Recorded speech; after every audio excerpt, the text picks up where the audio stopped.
用新鲜的牛粪均匀抹在头上，再加上新鲜的牛奶，坚持涂抹749天，就有一头飘逸的秀发。这是印度最新型的防脱发。男人忍着恶臭屎了，结果头发该掉还得掉。男人叫小帅，25岁的他却有52岁的发型。为了改变这一现状，他在2年内用了200种民间偏方。听说脱发是脑部供血不足引起，马上开始倒立，不管是看书还是上厕所，一天48个小时他都仰着头。脱发没治好，颈椎却坏了。又听人说用椰子油、花生油、芥末油、菜籽油抹在头皮上可以治脱发，每天晚上敷1个小时，结果引起毛孔堵塞，头发掉得更多。不管是鸡蛋液还是洋葱汁，只要能想到的东西他都试过。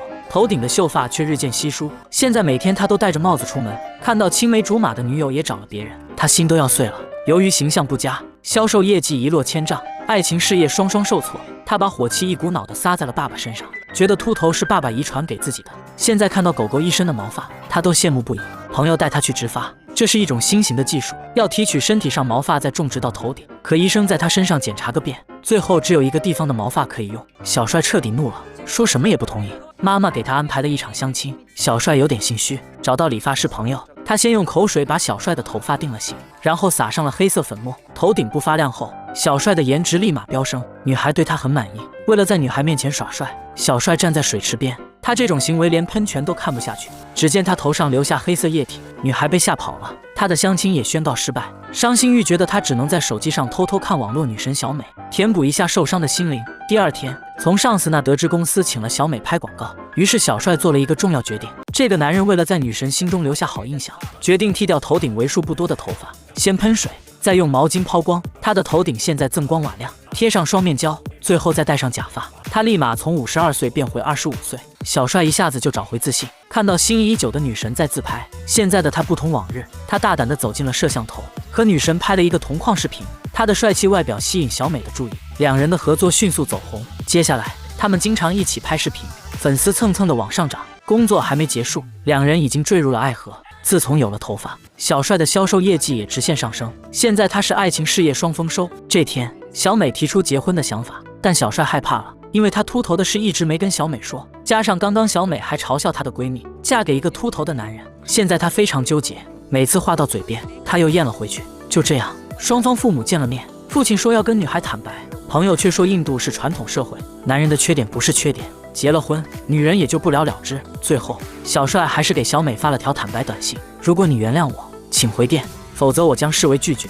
没一会儿，小美就打来了电话，她说家里正忙着筹备婚礼。小帅十分感动，发誓一定要爱她一辈子。结婚当天，迎亲的队伍在新娘家楼下，这时朋友拿手机问他为什么要给自己发看不懂的短信，他一看手机，再和自己的手机一对比，这才发现那条坦白短信发错人了。原来小美压根不知道他秃头的事，可事已至此，他只能硬着头皮完成了婚礼。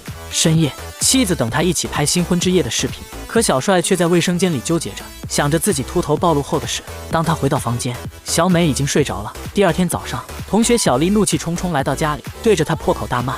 小帅一脸懵，原来小丽从小长得黑，老是被人嘲笑。几天前，小丽妈妈请小帅把女儿的照片 P 白一点，放在网上相亲。相亲当天被男方母亲一顿数落，小丽把一肚子气发在小帅身上，把他秃头的事说了出来。तुम्हें प्रॉब्लम है ना तुम्हारे गंजेपन से, तो तुम तुम्हारे गंजे सर को अपने नकली बालों से छिपाते फिरो。结果被刚睡醒的妻子小美听到，妻子一把抓掉男人的头发，这也太突然了。新婚之夜，老公还是帅小伙，怎么睡了一觉就成了大叔？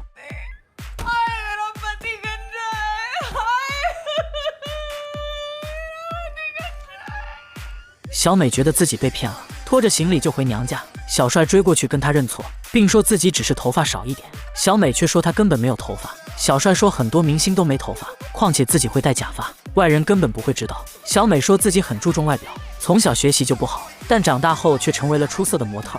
这一切全凭自己长得好看，外貌对于她来说就是一切，她就是要一个帅老公，这有错吗？也许这对别人来说是可笑的标准，但对她来说这是全部。无言以对的小帅只能默默离开。从此小帅郁郁寡欢，小丽前来安慰，并为自己的冲动跟小帅道歉。几天后，小帅收到了法院传票，小美控告他欺诈，要求取消婚约，并索赔100万的精神损失费。他彻底慌了，找到小丽，因为小丽是律师，请他帮忙辩护。